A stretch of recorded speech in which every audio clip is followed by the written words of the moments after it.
നമസ്കാരം. ഹിസ്ബുള്ളയുമായുള്ള വെടിനിർത്തൽ കരാർ വന്നതിന് ശേഷം ഇസ്രായേലിൽ നിന്നും കാര്യമായ ആക്രമണം ലെബനനിൽ ഉണ്ടായിരുന്നില്ല. ഇപ്പോഴിതാ ഇസ്രായേൽ ലെബനൻ തലസ്ഥാനമായ ബെയ്റൂട്ടിൽ തീമഴ പെയ്ച്ച ആക്രമണം നടത്തി. കഴിഞ്ഞ ദിവസം രാത്രിയാണ് ബെയ്റൂട്ടിൽ ഇസ്രായേൽ ബോംബുകൾ പതിച്ചത്. ഹിസ്ബുള്ള ഡ്രോണുകൾ നിർമ്മിക്കുന്നുവെന്ന സംശയത്തിലാണ് ആക്രമണം നടത്തിയത്. നഗരത്തിൽ വിവിധയിടങ്ങളിലായി ആയിരക്കണക്കിന് ഡ്രോണുകൾ നിർമ്മിക്കാൻ ഹിസ്ബുള്ള ശ്രമിക്കുന്നുണ്ടെന്നും ഇതിന് ഇറാനിലെ ഗ്രൂപ്പുകളുടെ സഹായം ലഭിച്ചുവെന്നുമാണ് ഇസ്രായേൽ പ്രതിരോധ സേന അവകാശപ്പെടുന്നത്. ഹിസ്ബുള്ളയുടെ 127-ാം യൂണിറ്റ് ലക്ഷ്യമിട്ടാണ് ആക്രമണം നടത്തിയതെന്നും IDF അവകാശപ്പെട്ടു. ഹിസ്ബുള്ള ഇറാനെ ഡ്രോണുകൾ ഉപയോഗിച്ച് ആക്രമിക്കുന്നത് തുടക്കത്തിലെ ഇല്ലാതാക്കാനാണ് നടപടിയെന്നാണ് ഇവരുടെ അവകാശവാദം.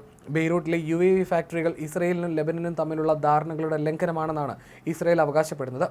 ഇസ്രായേൽ രാജ്യത്തിനും അതിൻ്റെ സിവിലിയന്മാർക്കും നേരെ ഉയർത്തുന്ന എല്ലാ ഭീഷണികൾക്കെതിരെയും IDF പ്രവർത്തിക്കും. കൂടാതെ ഹിസ്ബുള്ള തീവ്രവാദ സംഘടന പുനഃസ്ഥാപിക്കാനുള്ള എല്ലാ ശ്രമങ്ങളെയും തടയുമെന്നും അവർ വ്യക്തമാക്കി. ഇസ്രായേൽ ബെയ്റൂട്ടിൽ നടത്തുന്ന ആക്രമണത്തിന്റെ ദൃശ്യങ്ങളും പുറത്തു വന്നിട്ടുണ്ട്. രാത്രി നടന്ന ആക്രമണം ഇസ്രായേലിന്റെ തീമഴ പെയ്യിപ്പിക്കുന്നതാണ്.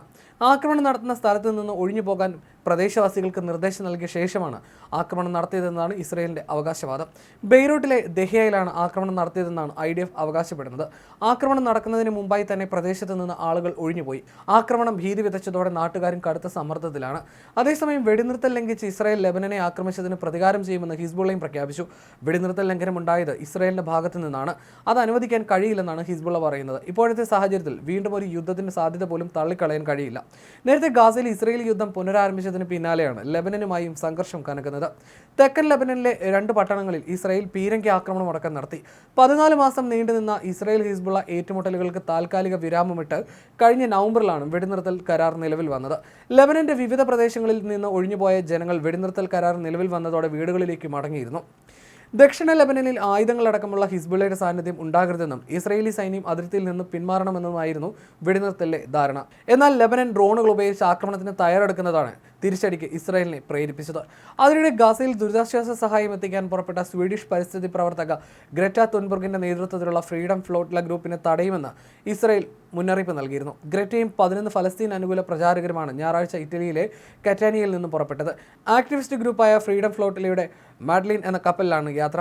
മുമ്പും ഫ്രീഡം ഫ്ലോട്ടിലയുടെ കപ്പലിനെ ഇസ്രായേൽ തടഞ്ഞിട്ടുണ്ട്. ഇക്കുറിയും ആ പതിവ് തെറ്റിക്കില്ലെന്നും പരിശോധന ഉണ്ടാകുമെന്നും സൈന്യം വ്യക്തമാക്കി കഴിഞ്ഞു.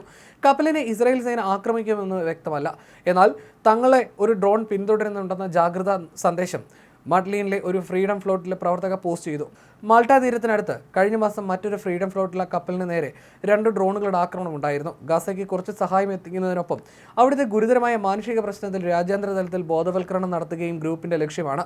മാഡ്ലിനും സഞ്ചാരികളും അപകടത്തിൽപ്പെടുമോ എന്ന ആശങ്കയാണ് ഇപ്പോൾ ഉയർന്നിരിക്കുന്നത്. യാത്രയുടെ 3-ാം ദിവസം 2ാമത്തെ ജാഗ്രതാ സന്ദേശമാണ് ഗ്രൂപ്പ് പ്രവർത്തകർ നൽകിയത്. എന്തൊക്കെ സംഭവിച്ചാലും സഹായം എത്തിക്കാൻ തങ്ങൾ പരിശ്രമിക്കുമെന്ന് യാത്ര പുറപ്പെടും മുമ്പ് കണ്ണീരണിഞ്ഞുകൊണ്ട് ഗ്രറ്റ തുൻബർഗ് പറഞ്ഞിരുന്നു. ഗാസയിൽ തത്സമയം നടക്കുന്ന കൂട്ടക്കുരുതിയോട് മുഴുവൻ ലോകവും പുലർത്തുന്ന നിശബ്ദതയേക്കാൾ അപകടകരമല്ല ഈ ദൗത്യമെന്നും അവർ പറഞ്ഞിരുന്നു.